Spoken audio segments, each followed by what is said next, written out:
यही स्वाधीनता जहाँ इच्छा ताहा करिबा विषय कहे नहीं, किंतु ख्रीष्टଙ୍କ इच्छा अनुसार स्वाधीन जीवन काटिबा विषय कहे। आज कण आमे पापर बंधन मुक्त जीशुଙ୍କ मधुर वाक्य चला पथे साजे दीप आमरी चरण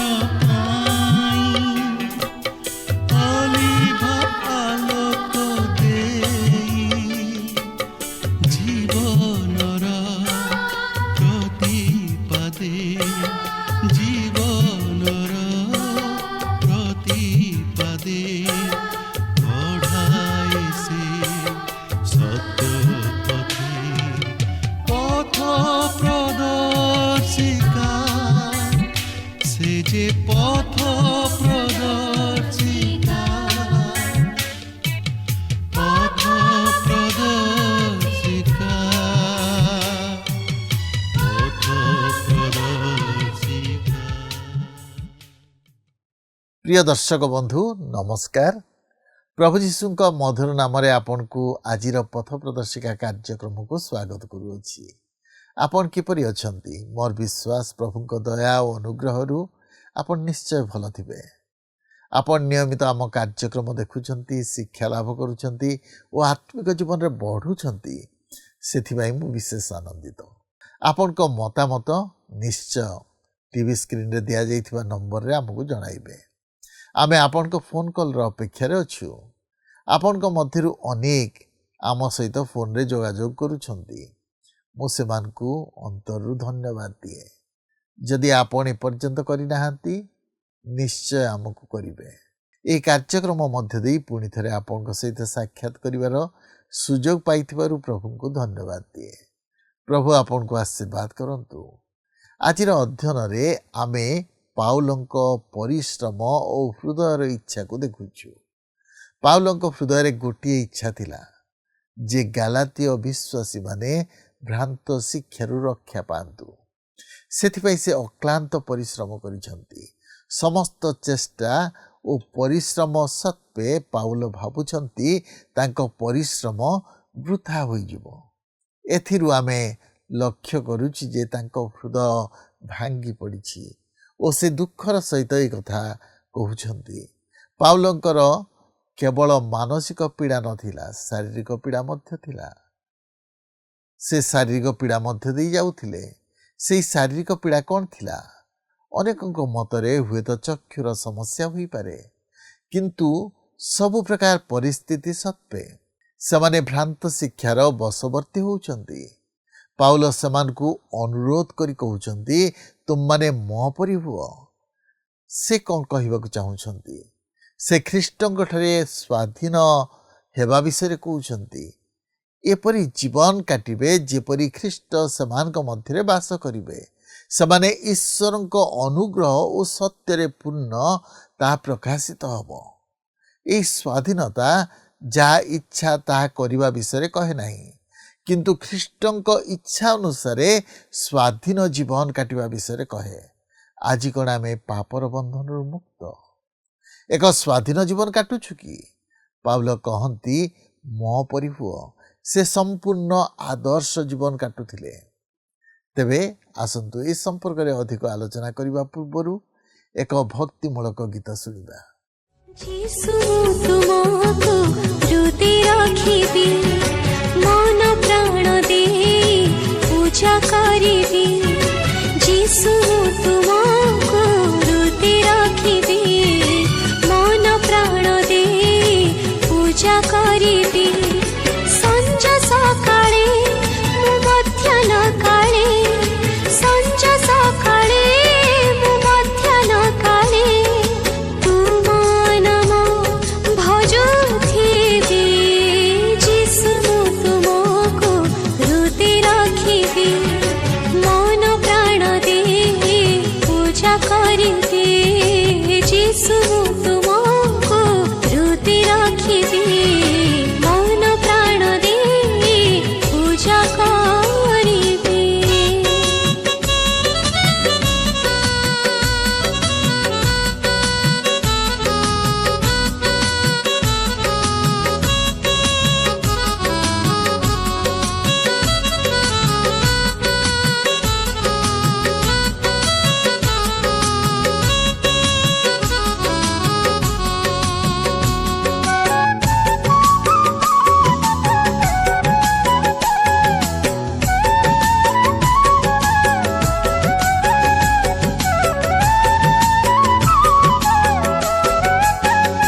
ଆସନ୍ତୁ ବର୍ତ୍ତମାନ ଆମେ ପ୍ରଭୁଙ୍କର ବାକ୍ୟ ମଧ୍ୟକୁ ଯିବା। ଆଜି ଆମେ ଗାଲାତୀୟ ପତ୍ରର 4 ପର୍ବର 12 ପଦରୁ ଆରମ୍ଭ କରି 27 ପଦ ପର୍ଯ୍ୟନ୍ତ ଅଧ୍ୟୟନ କରିବା ନିମନ୍ତେ ଯିବା। ତେବେ ବର୍ତ୍ତମାନ ଆମେ ଏକ ବ୍ୟକ୍ତିଗତ ବିଭାଗ ମଧ୍ୟକୁ ଯିବା, ଯେଉଁଠାରେ କି ପାଉଲ ଅତି ଭଦ୍ରତା ସହ କେତେକ ଶବ୍ଦ ଉଚ୍ଚାରଣ କରିଅଛନ୍ତି। ତେବେ ଦେଖନ୍ତୁ 4 ପର୍ବର 12 ପଦରେ ଏହିପରି ଲେଖା ଅଛି, ହେ ଭାଇମାନେ, ମୁଁ ତୁମମାନଙ୍କୁ ନିବେଦନ କରୁଅଛି, ତୁମେମାନେ ମୋ ପରି ହୁଅ, କାରଣ ମୁଁ ତୁମମାନଙ୍କ ପରି ହୋଇଅଛି। ତୁମେମାନେ ମୋ ପ୍ରତି କୌଣସି ଅନ୍ୟାୟ କରିନାହଁ। ପାଉଲ ଏଠାରେ ନିଜକୁ ସେମାନଙ୍କ ନିକଟରେ ଏହିପରି ଭାବେ ଉପସ୍ଥାପିତ କରିବାର କାରଣ ହେଉଛି ଯେ ଏହି ଗାଲାତୀୟ ଖ୍ରୀଷ୍ଟ ବିଶ୍ୱାସୀମାନେ ଭ୍ରାନ୍ତ ଶିକ୍ଷକମାନଙ୍କର ଶିକ୍ଷାକୁ ଶୁଣି ଆସୁଥିଲେ ଓ ସେମାନେ ପାଉଲଙ୍କୁ ଶତ୍ରୁ ଭାବରେ ଦେଖୁଥିଲେ, କାରଣ ସେ ସେମାନଙ୍କୁ ସେହି ସତ୍ୟ ପ୍ରକାଶ କରିଥିଲେ। ପାଉଲ ସେମାନଙ୍କୁ କହନ୍ତି, ଆମେ ସମସ୍ତେ ସେହି ଖ୍ରୀଷ୍ଟଙ୍କର, ଆମେ ସମସ୍ତେ ଖ୍ରୀଷ୍ଟ ବିଶ୍ୱାସୀ ଓ ଖ୍ରୀଷ୍ଟଙ୍କଠାରେ ଏକ। ଏହି କାରଣରୁ ଆମେ ପ୍ରତ୍ୟେକ ପରସ୍ପର ସହିତ ଭଦ୍ରତାର ସହିତ ଆଚରଣ କରିବା ଉଚିତ। 4 ପର୍ବର 13 ପଦରେ ଲେଖା ଅଛି, କିନ୍ତୁ ତୁମେମାନେ ଜାଣ ଯେ ଶାରୀରିକ ପୀଡ଼ା ହେତୁ ମୁଁ ତୁମମାନଙ୍କ ନିକଟରେ ପ୍ରଥମ ଥର ସୁସମାଚାର ପ୍ରଚାର କରିଥିଲି। ବର୍ତ୍ତମାନ ପାଉଲ ତାହାଙ୍କର ସେହି ଅସୁସ୍ଥତାକୁ ଭିତ୍ତି କରି ସେମାନଙ୍କ ନିକଟରେ ନିବେଦନ କରନ୍ତି। ସେହି ଶାରୀରିକ ପୀଡ଼ା କ'ଣ ଥିଲା? ଆସନ୍ତୁ ବର୍ତ୍ତମାନ ଅଧ୍ୟୟନ କରି ଦେଖିବା। 4 ପର୍ବର 14 ପଦରେ ଲେଖା ଅଛି, ଆଉ ତୁମମାନଙ୍କ ପରୀକ୍ଷା ସ୍ୱରୂପ ମୋହର ଶାରୀରିକ ଅବସ୍ଥା ତୁମେମାନେ ତୁଚ୍ଛ କଲ ନାହିଁ ବା ଘୃଣା କଲ ନାହିଁ, କିନ୍ତୁ ତୁମେମାନେ ଈଶ୍ୱରଙ୍କ ଜଣେ ଦୂତ ସ୍ୱରୂପେ ଏପରିକି ଖ୍ରୀଷ୍ଟ ଯୀଶୁଙ୍କ ସ୍ୱରୂପେ ମୋତେ ଗ୍ରହଣ କଲ। ଆଉ ତୁମମାନଙ୍କ ପରୀକ୍ଷା ସ୍ୱରୂପ ମୋହର ଶାରୀରିକ ଅବସ୍ଥା, ଏହାର ଅର୍ଥ ତାହାଙ୍କର ପରୀକ୍ଷା ବା ଦୁଃଖ କଷ୍ଟ, ଯାହାକି ଅନ୍ୟାନ୍ୟ ସ୍ଥାନରେ ତାହାଙ୍କର ଶାରୀରିକ ପୀଡ଼ା ବୋଲି ସେ କହନ୍ତି, କାରଣ ସେ ଖ୍ରୀଷ୍ଟଙ୍କ ନିମନ୍ତେ ଅନେକ କିଛି କଷ୍ଟ ତଥା ଦୁଃଖ ସହ୍ୟ କରିଥିଲେ। ଏହାପରେ 15 ପଦରେ ଲେଖା ଅଛି, ତେବେ ତୁମମାନଙ୍କର ସେହି ଆନନ୍ଦ କାହିଁ? କାରଣ ମୁଁ ତୁମମାନଙ୍କ ପକ୍ଷରେ ସାକ୍ଷ୍ୟ ଦେଉଅଛି ଯେ ସମ୍ଭବ ହୋଇଥିଲେ ତୁମେମାନେ ଆପଣା ଆପଣାର ଚକ୍ଷୁ ଉତ୍ପାଟନ କରି ମୋତେ ଦେଇଥାନ୍ତ। ସମ୍ଭବତଃ ପାଉଲଙ୍କର ଶାରୀରିକ ପୀଡ଼ା ତାହାଙ୍କର ଚକ୍ଷୁର ଦୃଷ୍ଟିଶକ୍ତିହୀନତା ଥିଲା ଓ ଏହା ପ୍ରକୃତରେ ତାହାଙ୍କୁ ଅନ୍ୟମାନଙ୍କ ଦୃଷ୍ଟିରେ ଘୃଣାର ପାତ୍ର କରାଉଥିଲା। ବାସ୍ତବରେ ପାଉଲଙ୍କର ଚକ୍ଷୁ ରୋଗ ଥିଲା, ଯାହାକି ସେହି ଦେଶରେ ଅତି ସାଧାରଣ ରୋଗ ଥିଲା। ତେବେ ଆପଣ ଅନୁମାନ କରିପାରୁଥିବେ ଯେ ଯେତେବେଳେ ପାଉଲ ସେମାନଙ୍କ ନିକଟରେ ପ୍ରଚାର କରିଥିବେ, ସେତେବେଳେ ସେ କିପରି ଦେଖାଯାଇଥିବେ ଓ ସେମାନେ ତାହାଙ୍କ ପ୍ରତି କିପରି ଭାବେ ଦୃଷ୍ଟି କରିଥିବେ। ଆଉ ସେଥିପାଇଁ ପାଉଲ କହନ୍ତି, ମୋହର ଶାରୀରିକ ଅବସ୍ଥା ତୁମେମାନେ ତୁଚ୍ଛ କଲ ନାହିଁ ବା ଘୃଣା କଲ ନାହିଁ, କିନ୍ତୁ ତୁମେମାନେ ଈଶ୍ୱରଙ୍କ ଜଣେ ଦୂତ ସ୍ୱରୂପେ ଏପରିକି ଖ୍ରୀଷ୍ଟ ଯୀଶୁଙ୍କ ସ୍ୱରୂପେ ମୋତେ ଗ୍ରହଣ କଲ। ବାସ୍ତବରେ ସେମାନେ ପାଉଲଙ୍କୁ ଅତି ଆନନ୍ଦର ସହିତ ଗ୍ରହଣ କରିଥିଲେ। ଏହାପରେ 16 ପଦରେ ଲେଖା ଅଛି, ଅତଏବ ମୁଁ ତୁମମାନଙ୍କୁ ସତ୍ୟ କହିବାରୁ କି ତୁମମାନଙ୍କର ଶତ୍ରୁ ହୋଇଅଛି? ପ୍ରକୃତରେ ଆପଣ ଯଦି ସତ୍ୟ କହିବେ ତାହେଲେ ବିପଦରେ ପଡ଼ିବେ। ଲୋକେ ଆପଣଙ୍କୁ ଶତ୍ରୁ ବୋଲି ବିଚାର କରିବେ, କାରଣ ଲୋକେ ସତ୍ୟକୁ ପସନ୍ଦ କରନ୍ତି ନାହିଁ, ମାତ୍ର ମିଥ୍ୟାକୁ ପସନ୍ଦ କରନ୍ତି। ସତ୍ୟକୁ ଶିକ୍ଷା ଦେବାକୁ ହୁଏ, ମାତ୍ର ମିଥ୍ୟାକୁ ଶିକ୍ଷା ଦେବା ଆବଶ୍ୟକ ହୁଏ ନାହିଁ। ସତ୍ୟକୁ ଶୁଣିବା ନିମନ୍ତେ କାହାର କର୍ଣ୍ଣ ନାହିଁ, ମାତ୍ର ମିଥ୍ୟା ପ୍ରତି ସମସ୍ତଙ୍କର କର୍ଣ୍ଣ ଅଛି। ସୁସମାଚାରର ସତ୍ୟତାକୁ ଯଦି ଆପଣ ପ୍ରକାଶ କରିବାକୁ ଚାହିଁବେ, ତାହେଲେ ଏହା ସେତେ ଦୂର ଶ୍ରୁତି ମଧୁର ଲାଗିବ ନାହିଁ। ମାତ୍ର ଆପଣ ଯଦି କଳ୍ପିତ କାହାଣୀ ବା ଅସାର କଥା କହିବେ, ତାହେଲେ ସମସ୍ତଙ୍କର କର୍ଣ୍ଣ ତହିଁ ପ୍ରତି ଆସକ୍ତ ହେବ। ପାଉଲ ସୁସମାଚାରର ସତ୍ୟତାକୁ ପ୍ରଚାର କରୁଥିଲେ, ମାତ୍ର ସେମାନେ ତାହାଙ୍କୁ ଶତ୍ରୁ ରୂପେ ଦେଖିଲେ। ଏହାପରେ 17-18 ପଦରେ ଲେଖା ଅଛି, ସେମାନେ ତ ତୁମମାନଙ୍କ ବିଷୟରେ ଉଦ୍ଯୋଗୀ, କିନ୍ତୁ ଭଲ ଅଭିପ୍ରାୟରେ ନୁହେଁ, ବରଞ୍ଚ ତୁମେମାନେ ଯେପରି ସେମାନଙ୍କ ବିଷୟରେ ଉଦ୍ଯୋଗୀ ହୁଅ, ଏଥିନିମନ୍ତେ ସେମାନେ ତୁମମାନଙ୍କୁ ମୋଠାରୁ ପୃଥକ କରିବାକୁ ଇଚ୍ଛା କରୁଅଛନ୍ତି। କେବଳ ମୁଁ ତୁମମାନଙ୍କ ସହିତ ଥିବା ସମୟରେ ନୁହେଁ, ମାତ୍ର ସବୁ ସମୟରେ ଉତ୍ତମ ବିଷୟରେ ଉଦ୍ଯୋଗୀ ହେବା ଭଲ। ପାଉଲ ଏଠାରେ ସ୍ପଷ୍ଟ ଭାବରେ ସେହି ମିଥ୍ୟା ଶିକ୍ଷକମାନଙ୍କ ପାଖରୁ ସତର୍କ ରହିବା ପାଇଁ ଗାଲାତୀୟ ଖ୍ରୀଷ୍ଟ ବିଶ୍ୱାସୀମାନଙ୍କୁ କହନ୍ତି, କାରଣ ସେହି ଜିହୁଦୀୟ ମିଥ୍ୟା ଶିକ୍ଷକମାନେ ମୋଶାଙ୍କ ବ୍ୟବସ୍ଥାକୁ ପାଳନ କରିବା ନେଇ ଶିକ୍ଷା ଦେଉଥିଲେ, ଯାହାକି ଜଣେ ମନୁଷ୍ୟ ପକ୍ଷରେ ସେପରି ଜୀବନଯାପନ କରିବା ଅତି କଷ୍ଟକର। କାରଣ ବ୍ୟବସ୍ଥା ପାଳନ କରି କୌଣସି ମନୁଷ୍ୟ ଈଶ୍ୱରଙ୍କ ନିକଟରେ ଧାର୍ମିକ ବୋଲି ଗଣିତ ହୋଇପାରିବ ନାହିଁ। ପାଉଲ ଯେଉଁ ଶିକ୍ଷା ଦେଉଥିଲେ, ସେହି ମିଥ୍ୟା ଶିକ୍ଷକମାନେ ତହିଁର ବିପରୀତ ଶିକ୍ଷା ଦେଉଥିଲେ। ଏପରିକି ସେମାନେ କରିନ୍ଥୀୟ ମଣ୍ଡଳୀ ମଧ୍ୟରେ ମଧ୍ୟ ଏହି ଶିକ୍ଷା ଦେଉଥିଲେ।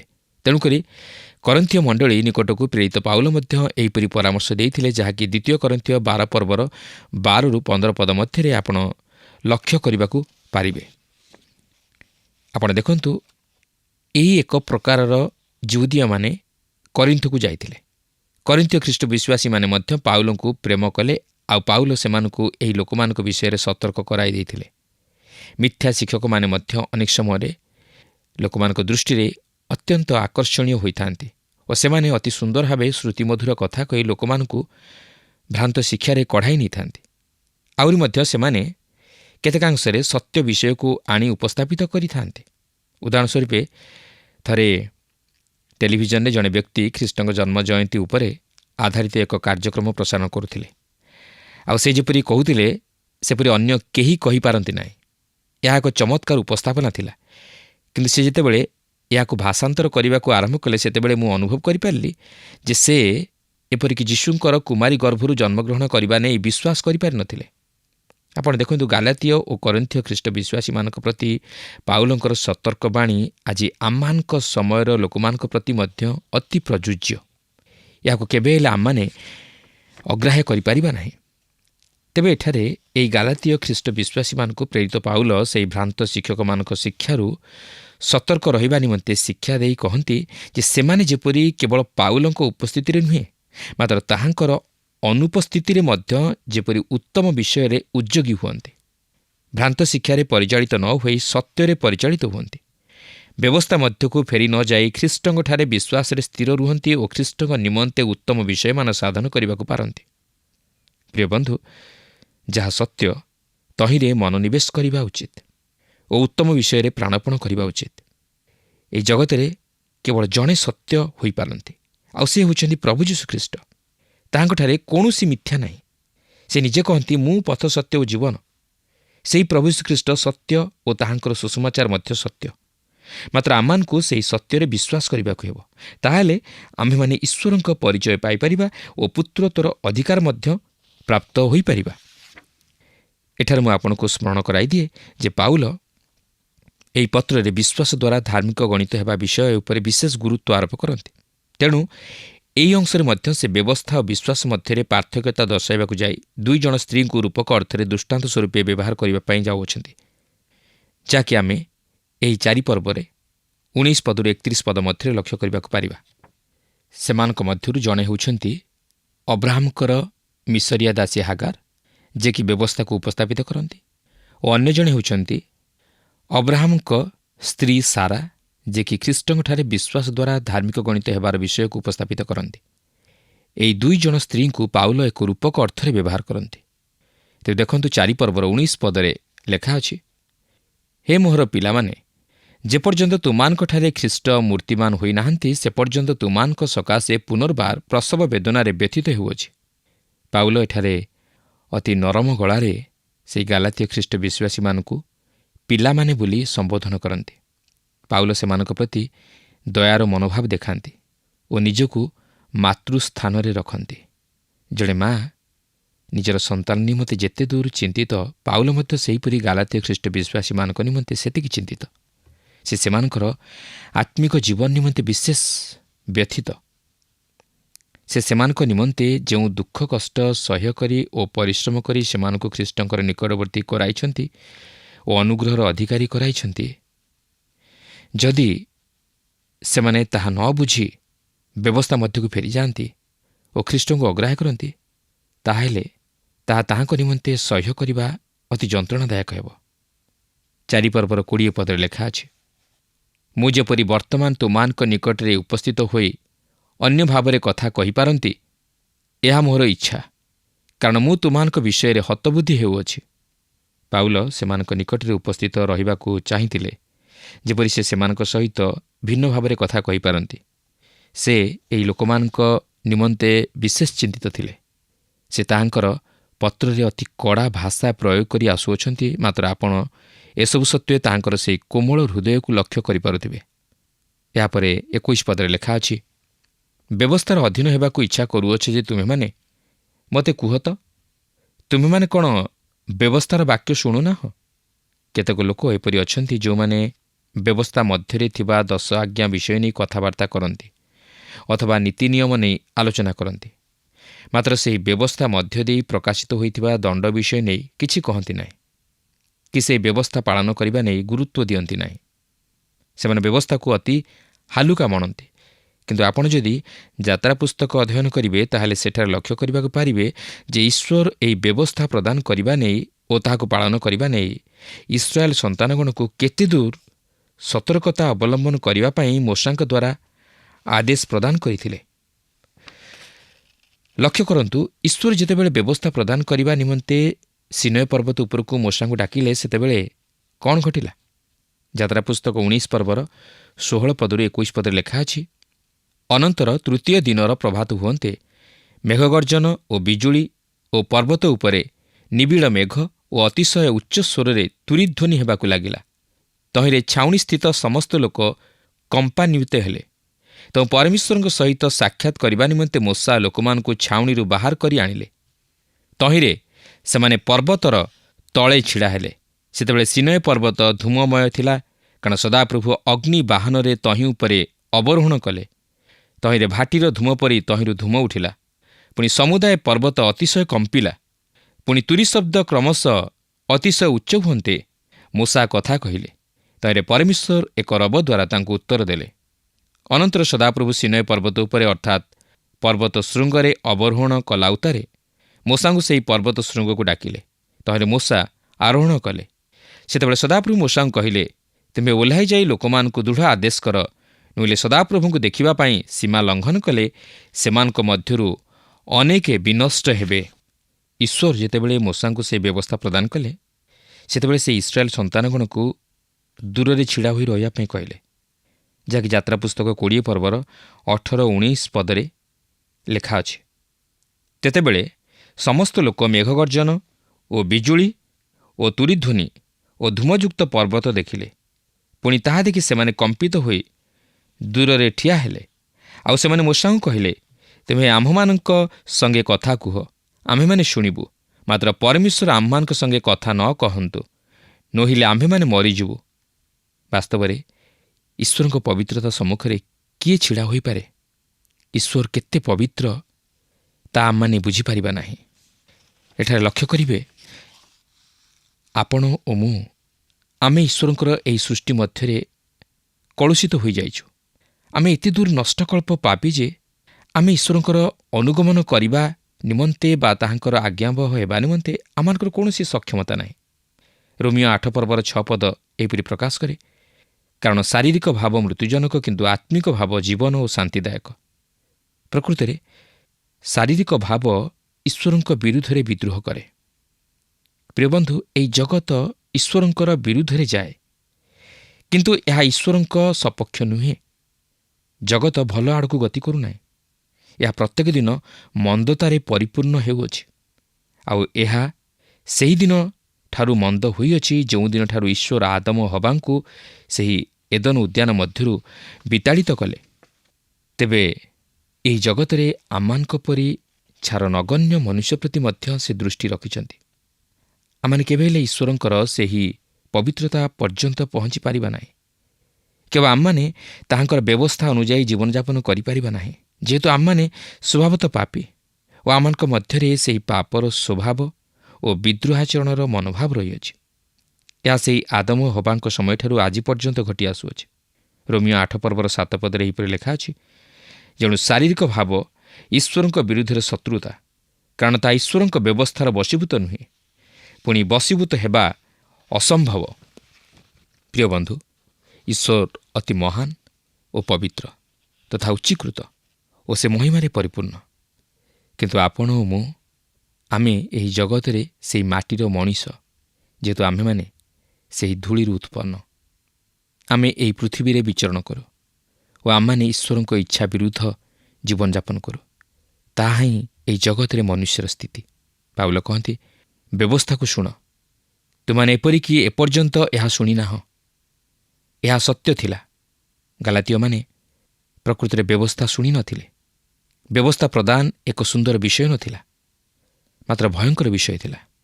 ଯାହା ଜଣାଯାଏ, ଗାଲାତୀୟମାନେ ବ୍ୟବସ୍ଥା ଅଧୀନରେ ରହିବାକୁ ଚାହୁଁଥିଲେ, ତେଣୁ ପାଉଲ ସେମାନଙ୍କୁ ଏହା ଶୁଣାଇବାକୁ ଯାଉଥିଲେ। 4 ପର୍ବର 22 ପଦରେ ଲେଖା ଅଛି, କାରଣ ଲେଖା ଅଛି, ଅବ୍ରାହମଙ୍କର 2ଟି ପୁତ୍ର ଥିଲେ, ଜଣେ ଦାସୀଠାରୁ ଓ ଆଉ ଜଣେ ସ୍ୱାଧୀନା ସ୍ତ୍ରୀଠାରୁ ଜାତ। ଏଠାରେ ଅବ୍ରାହମଙ୍କ ଜୀବନକୁ ଏକ ଦୃଷ୍ଟାନ୍ତ ସ୍ୱରୂପେ ଉପସ୍ଥାପିତ କରିବାକୁ ଯାଇ ପାଉଲ ଅବ୍ରାହମଙ୍କର ଦୁଇଟି ପୁତ୍ର ମଧ୍ୟରେ ଏକ ଭିନ୍ନତା ଦର୍ଶାନ୍ତି। ଯେଉଁ ଦୁଇଟି ପୁତ୍ର ଦୁଇଟି ଭିନ୍ନ ଭିନ୍ନ ନାରୀଙ୍କ ଗର୍ଭରୁ ଜାତ ହୋଇଥିଲେ, ଜଣେ ହାଗାରଙ୍କ ଗର୍ଭରୁ ଓ ଅନ୍ୟ ଜଣେ ସାରାଙ୍କ ଗର୍ଭରୁ। ଜଣେ ଦାସୀର ଗର୍ଭରୁ ଜାତ ହୋଇଥିଲେ ଓ ଅନ୍ୟ ଜଣକ ସ୍ୱାଧୀନା ସ୍ତ୍ରୀର ଗର୍ଭରୁ ଜାତ ହୋଇଥିଲେ। ସେହି ସ୍ୱାଧୀନା ସ୍ତ୍ରୀ ଯେ କି ସାରା, ସେ ଈଶ୍ୱରଙ୍କ ଅନୁଗ୍ରହକୁ ଉପସ୍ଥାପିତ କରନ୍ତି ଓ ସେହି ଦାସୀ ଯେ କି ହାଗାର, ସେ ବ୍ୟବସ୍ଥାକୁ ଉପସ୍ଥାପିତ କରନ୍ତି। ସେ ଏହି ଦୁଇ ଜଣ ସ୍ତ୍ରୀଙ୍କୁ ନେଇ ଏକ ରୂପକ ଅର୍ଥରେ ସେମାନଙ୍କ ଉଭୟଙ୍କ ମଧ୍ୟରେ ଏକ ଭିନ୍ନତା ଦର୍ଶାନ୍ତି। ପାଉଲ ଏଠାରେ କହନ୍ତି ଯେ ସେହି ଦୁଇ ଜଣ ସ୍ତ୍ରୀଙ୍କ ଘଟଣା ଯେଉଁମାନେ କି ଅବ୍ରାହମଙ୍କର ପୁତ୍ରମାନଙ୍କୁ ଜାତ କଲେ, ସେହି ଦୁଇ ଜଣଙ୍କର ଦୁଇଟି ରୂପକ ଅର୍ଥ ରହିଅଛି। ଏଥିରୁ ଆଜି ଆମମାନଙ୍କ ନିମନ୍ତେ ମଧ୍ୟ ଆତ୍ମିକ ଶିକ୍ଷା ରହିଅଛି। 4 ପର୍ବର 23 ପଦରେ ଲେଖା ଅଛି, ଯେ ଦାସୀର ପୁତ୍ର ସେ ଶାରୀରିକ ସ୍ୱଭାବାନୁସାରେ ଜାତ ହେଲା, ମାତ୍ର ଯେ ସ୍ୱାଧୀନା ସ୍ତ୍ରୀର ପୁତ୍ର ସେ ପ୍ରତିଜ୍ଞା ବଳରେ ଜାତ ହେଲା। ପାଉଲ କହନ୍ତି ଯେ ଦାସୀର ପୁତ୍ର ସେ ଶାରୀରିକ ସ୍ୱଭାବ ଅନୁସାରେ ଜାତ ହେଲା। କୋଡ୍ ଅଫ୍ ହାମୁରାବି, ଯାହାକି ଅବ୍ରାହମଙ୍କ ସମୟରେ ସେହି ସମୟର ସଂସ୍କୃତିକୁ ପରିଚାଳନା କରୁଥିଲା, ତାହା ପ୍ରକାଶ କରେ ଯେ ଜଣେ ଦାସୀର ପୁତ୍ର ଦାସ ବୋଲି ପରିଚିତ ହେଉଥିଲା। ତେଣୁକରି ଇସ୍ମାଏଲ ଯଦିଓ ଅବ୍ରାହମଙ୍କର ସନ୍ତାନ ଥିଲା, ସେ ଦାସ ଥିଲା। ଏହାପରେ ପାଉଲ ଇସାହାକ ବିଷୟ ନେଇ କହନ୍ତି, ମାତ୍ର ଯେ ସ୍ୱାଧୀନା ସ୍ତ୍ରୀର ପୁତ୍ର ସେ ପ୍ରତିଜ୍ଞା ବଳରେ ଜାତ ହେଲା। ଇସାହାକ ସେ ପ୍ରତିଜ୍ଞାର ସନ୍ତାନ ଥିଲେ। ଇସାହାକ ଜଣେ ଆଶ୍ଚର୍ଯ୍ୟର ସନ୍ତାନ ଥିଲେ, ଅର୍ଥାତ୍ ତାହାଙ୍କର ଜନ୍ମ ଆଶ୍ଚର୍ଯ୍ୟ ପ୍ରକାର ହୋଇଥିଲା। ଅବ୍ରାହମ ଗତବୟସ୍କ ହୋଇଯାଇଥିଲେ, ପିତା ହେବାର ଶକ୍ତି ତାହାଙ୍କଠାରେ ନଥିଲା ଓ ପାଉଲ ମଧ୍ୟ କହନ୍ତି ଯେ ସାରାଙ୍କର ଗର୍ଭଧାରଣ କରିବାର ଶକ୍ତି ଆଉ ନଥିଲା। ତାହାଙ୍କର ସନ୍ତାନ ପ୍ରସବ କରିବାର ସମୟ ମଧ୍ୟ ଗତ ହୋଇଯାଇଥିଲା। ସାରାଙ୍କର ସେହି ଗର୍ଭାଶୟ ଏକ ସମାଧି ସ୍ୱରୂପ ଥିଲା ଓ ସେହି ମୃତ୍ୟୁରୁ ଈଶ୍ୱର ଜୀବନ ଆଣିଲେ। 4 ପର୍ବର 24 ପଦରେ ଲେଖା ଅଛି, ଏହି ସମସ୍ତ କଥାର ରୂପକ ଅର୍ଥ ଅଛି, କାରଣ ଏହି ସ୍ତ୍ରୀମାନେ ଦୁଇଟି ନିୟମ ସ୍ୱରୂପ। ଗୋଟିଏ ନିୟମ ସିନୟ ପର୍ବତରୁ ଉତ୍ପନ୍ନ, ତାହା ଦାସତ୍ୱ ନିମନ୍ତେ ସନ୍ତାନ ପ୍ରସବକାରିଣୀ ହାଗାର ସେଥିର ନିଦର୍ଶନ। ପାଉଲ ବର୍ତ୍ତମାନ ଏହି ଦୁଇ ଜଣ ସ୍ତ୍ରୀଙ୍କୁ ରୂପକ ଅର୍ଥରେ ଉପସ୍ଥାପିତ କରୁଅଛନ୍ତି ଓ ତହିଁରୁ ଆମମାନଙ୍କୁ ଶିକ୍ଷା ଦେବାକୁ ଚାହାନ୍ତି। ଏହି ସ୍ତ୍ରୀମାନେ ଦୁଇଟି ନିୟମ ସ୍ୱରୂପ। ପ୍ରଥମ ନିୟମଟି ହେଉଛି ବ୍ୟବସ୍ଥାର ନିୟମ, ଯାହାକି ମୋଶା ସେହି ସିନୟ ପର୍ବତରେ ଈଶ୍ୱରଙ୍କଠାରୁ ଗ୍ରହଣ କରିଥିଲେ। ହାଗାର ସେଥିର ନିଦର୍ଶନ। ପାଉଲ ଏଠାରେ ହାଗାରଙ୍କୁ ସେହି ସିନୟ ପର୍ବତ ସହିତ ତୁଳନା କରନ୍ତି, ଯାହାକି ମୋଶାଙ୍କ ବ୍ୟବସ୍ଥା ସହିତ ସମାର୍ଥବାଚକ, କାରଣ ବ୍ୟବସ୍ଥା ସେହି ସିନୟ ପର୍ବତ ଉପରେ ମୋଶାଙ୍କୁ ପ୍ରଦତ୍ତ ହୋଇଥିଲା।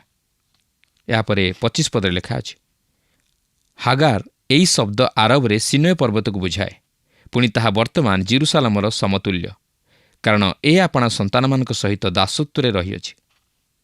ପାଉଲଙ୍କ ରୂପକ ଅର୍ଥରେ ହାଗାର ହେଉଛି ସେହି ସିନୟ ପର୍ବତ, ଯାହାକି ଜେରୁସାଲେମର ସମତୁଲ୍ୟ, ଆଉ ଏହା ପାଉଲଙ୍କ ସମୟର ଜାଗତିକ ଜେରୁସାଲେମକୁ ପ୍ରକାଶ କରେ, ଯେହେତୁ ସେ ଆପଣାର ସନ୍ତାନମାନଙ୍କ ସହିତ ତଥାପି ଦାସତ୍ୱରେ ରହିଥିଲା।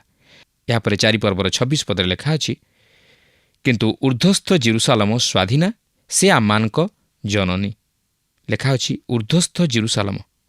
ଏହା ସେହି ନୂତନ ଜେରୁସାଲେମ, ଯାହାକି ସେହି ପ୍ରକାଶିତ ବାକ୍ୟ 20 ପର୍ବରେ ଆମମାନଙ୍କ ନିକଟରେ ପ୍ରଦାନ କରାଯାଇଅଛି। ଏପରିକି ଏହା ସେହି ସ୍ୱର୍ଗରୁ ଈଶ୍ୱରଙ୍କଠାରୁ ଆସିଅଛି। ସେହି ପୁରାତନ ଜେରୁସାଲେମ ଯେପରି ବ୍ୟବସ୍ଥାର ଅଧୀନରେ ଥିବା ଲୋକମାନଙ୍କ ନିମନ୍ତେ ମାତୃନଗରୀରେ ପରିଣତ ହୋଇଅଛି, ସେହିପରି ସେହି ନୂତନ ଜେରୁସାଲେମ ଅନୁଗ୍ରହର ଅଧୀନରେ ଥିବା ଖ୍ରୀଷ୍ଟ ବିଶ୍ୱାସୀମାନଙ୍କ ନିମନ୍ତେ ମାତୃନଗରୀରେ ପରିଣତ ହୋଇଅଛି। ତେଣୁକରି ଖ୍ରୀଷ୍ଟ ବିଶ୍ୱାସୀର ବ୍ୟବସ୍ଥା ସହିତ କୌଣସି ସମ୍ପର୍କ ନାହିଁ। ସେ ବ୍ୟବସ୍ଥାର ଅଧୀନ ନୁହେଁ, ମାତ୍ର ଖ୍ରୀଷ୍ଟଙ୍କ ଅଧୀନରେ ଓ ସେ ଖ୍ରୀଷ୍ଟଙ୍କର ବଶୀଭୂତ ହୋଇ ଜୀବନଯାପନ କରିବାକୁ ହେବ ଓ ତାହାଙ୍କର ଆଦେଶକୁ ପାଳନ କରିବାକୁ ହେବ। ଏହାପରେ 27 ପଦରେ ଲେଖା ଅଛି, ଯେଣୁ ଲେଖା ଅଛି, ଆଗ ବନ୍ଧେ ଅପ୍ରସୂତେ ଆନନ୍ଦ କର, ଆଗ ପ୍ରସବ ବେଦନା ରହିତେ ଉଚ୍ଚସ୍ୱରରେ ଜୟଧ୍ୱନି କର, କାରଣ ସଧବାର ସନ୍ତାନଠାରୁ ଅନାଥାର ସନ୍ତାନ ଅଧିକ। ଦେଖନ୍ତୁ, ହାଗାରଙ୍କ ଅପେକ୍ଷା ସାରାଙ୍କଠାରୁ, ଅର୍ଥାତ୍ ଯେ କି ଇସାହାକ ଜାତ ହେବା ପର୍ଯ୍ୟନ୍ତ ବନ୍ଧ୍ୟା ଥିଲେ, ତାହାଙ୍କଠାରୁ ଅନେକ ବଂଶଧର ଆସିଥିଲେ। ଆଜି ଇସ୍ରାଏଲ ସନ୍ତାନ ଅପେକ୍ଷା ଆରବୀୟମାନେ କମ୍ ସଂଖ୍ୟକ। ପାଉଲଠାରେ କହନ୍ତି ଯେ ଈଶ୍ୱର କେବେ ମୋଶାଙ୍କ ବ୍ୟବସ୍ଥାର ଅଧୀନରେ ଥିବା ଲୋକମାନଙ୍କୁ ସେହି ବଳିଦାନର ପଦ୍ଧତି ମଧ୍ୟ ଦେଇ ଉଦ୍ଧାର କରିଥିବା ଅପେକ୍ଷା ଅନୁଗ୍ରହର ଅଧୀନରେ ଥିବା ଅଧିକ ସଂଖ୍ୟକ ଲୋକମାନଙ୍କୁ ଉଦ୍ଧାର କରୁଅଛନ୍ତି। ତେଣୁ ଆସନ୍ତୁ ସେହି ପ୍ରଭୁ ଯୀଶୁଖ୍ରୀଷ୍ଟଙ୍କଠାରେ ବିଶ୍ୱାସର ସହିତ ଆଗେଇବା ଏବଂ ସେ ଆମମାନଙ୍କୁ ସେହି ଅନୁଗ୍ରହରେ ଉଦ୍ଧାର ସାଧନ କରି ଆମମାନଙ୍କୁ ଈଶ୍ୱରଙ୍କର ସନ୍ତାନତ୍ୱର ଅଧିକାରୀ କରାଇବେ। ପ୍ରଭୁ ଆମ ପ୍ରତ୍ୟେକଙ୍କୁ ଆଶୀର୍ବାଦ କରନ୍ତୁ। ମୁଁ ବିଶ୍ୱାସ କରେ ଆପଣଙ୍କୁ ଆଜିର କାର୍ଯ୍ୟକ୍ରମ ନିଶ୍ଚୟ ଭଲ ଲାଗିଥିବ। ଆମେ ଲକ୍ଷ୍ୟ କଲୁ ଯେ ପାଉଲ ତାଙ୍କ ହୃଦୟର ଇଚ୍ଛାକୁ ପ୍ରକାଶ କରୁଛନ୍ତି। ତାହା ଥିଲା ଗାଲାତି ବିଶ୍ୱାସୀମାନଙ୍କ ଜୀବନରେ ଖ୍ରୀଷ୍ଟ ମୂର୍ତ୍ତିମାନ ହୁଅନ୍ତୁ, ଯେପରି ଅନ୍ୟମାନେ ଖ୍ରୀଷ୍ଟଙ୍କୁ ଦେଖିପାରିବେ। ପାଉଲ ନିଜ ସାକ୍ଷ୍ୟ ଦେଇ କହୁଛନ୍ତି, ମୁଁ କ୍ରୁଶରେ ହତ ହୋଇଅଛି, ମୁଁ ଆଉ ଜୀବିତ ନୁହେଁ, କିନ୍ତୁ ଖ୍ରୀଷ୍ଟ ମୋ ଅନ୍ତରରେ ଜୀବିତ ଅଟନ୍ତି। ଖ୍ରୀଷ୍ଟଙ୍କ ପରି ହେବା ନିମନ୍ତେ ସେ କହୁଛନ୍ତି। ପାପ ପ୍ରତି ମୃତ ହେବା ନିମନ୍ତେ ସେ କହୁଛନ୍ତି। ଯାହା ସେ ନିଜେ କରିଥିଲେ ତାହା କରିବା ପାଇଁ କହୁଛନ୍ତି। ପାଉଲ ଗାଲାତି ବିଶ୍ୱାସୀମାନଙ୍କ ଠାରୁ ଯାହା ଆଶା କରୁଥିଲେ ତାହା ସେ ସେମାନଙ୍କ ଜୀବନରୁ ଦେଖିବାକୁ ଚାହୁଁଛନ୍ତି। ଆମେ କ'ଣ ପାପ ପ୍ରତି ମୃତ ଅଟୁ କି? ପ୍ରଭୁ ଯୀଶୁ ଯେ ପ୍ରକାର ଜୀବନ ଆମଠାରୁ ଆଶା କରୁଛନ୍ତି, ସେ ପ୍ରକାର ଜୀବନ ଆମେ କାଟୁଛୁ କି? ଯଦି କାଟୁ, ତେବେ ପ୍ରଭୁଙ୍କ ଆଶୀର୍ବାଦ ଆମ ଜୀବନରେ ଅନୁଭବ କରିପାରିବା। ଆଜି ତ ଆମ ସମୟ ଶେଷ ହେଲାଣି। ପରବର୍ତ୍ତୀ କାର୍ଯ୍ୟକ୍ରମରେ ପୁଣି ଆପଣଙ୍କ ସହିତ ସାକ୍ଷାତ ହେବ, କିନ୍ତୁ ବିଦାୟ ନେବା ପୂର୍ବରୁ ଆସନ୍ତୁ ପ୍ରାର୍ଥନା କରିବା। ଦୟାଳୁ ପ୍ରେମମୟ ପ୍ରଭୁ, ଆମେ ତୁମର ଧନ୍ୟବାଦ କରୁଅଛୁ। ଆଜି ପ୍ରଭୁ ଗାଲାତୀୟ ମଣ୍ଡଳୀର ବିଶ୍ୱାସୀମାନଙ୍କ ଜୀବନରୁ ତୁମେ ଆମମାନଙ୍କୁ ଶିକ୍ଷା ଦେଲ। ପ୍ରଭୁ, ସେମାନେ ଭ୍ରାନ୍ତ ଶିକ୍ଷାର ବଶବର୍ତ୍ତୀ ଥିଲେ, କିନ୍ତୁ ପ୍ରଭୁ ତୁମ ଆଡ଼କୁ ତୁମେ ସେମାନଙ୍କୁ ଆକର୍ଷଣ କରୁଛ। ତୁମ ବାକ୍ୟ ମଧ୍ୟ ଦେଇ କଥା କହୁଛ। ଆଜି ପ୍ରଭୁ ଆମେ ଯେପରି ତୁମ ବାକ୍ୟର ବାଧ୍ୟ ହେବୁ, ତୁମଠାରେ ବିଶ୍ୱାସ ଓ ଭରସା କରିବୁ, ସେଇ ଅନୁଗ୍ରହ ତୁମେ ଆମମାନଙ୍କୁ ଦାନ କର। ତୁମେ ଆମମାନଙ୍କ ପ୍ରାର୍ଥନା ଶୁଣିଲ, ଧନ୍ୟବାଦ ଦେଇ ଏହି ପ୍ରାର୍ଥନା ପ୍ରିୟ ଯୀଶୁଙ୍କ ନାମରେ ମାଗିଲୁ, ଆମେନ୍। ବହୁତ ବହୁତ ଧନ୍ୟବାଦ। ପ୍ରଭୁ ଆପଣଙ୍କୁ ଆଶୀର୍ବାଦ କରନ୍ତୁ। ଗତ ପ୍ରଶ୍ନର ଉତ୍ତରଟି ହେଉଛି ବି 7ଟି। ଆଜିର ପ୍ରଶ୍ନଟି ହେଉଛି, କିଏ ପ୍ରତିଜ୍ଞାର ସନ୍ତାନ ଥିଲେ? ଏ ଦାଉଦ, ବି ଇସ୍ମାଏଲ, ସି ଇସାକ୍, ଡି ଯାକୁବ।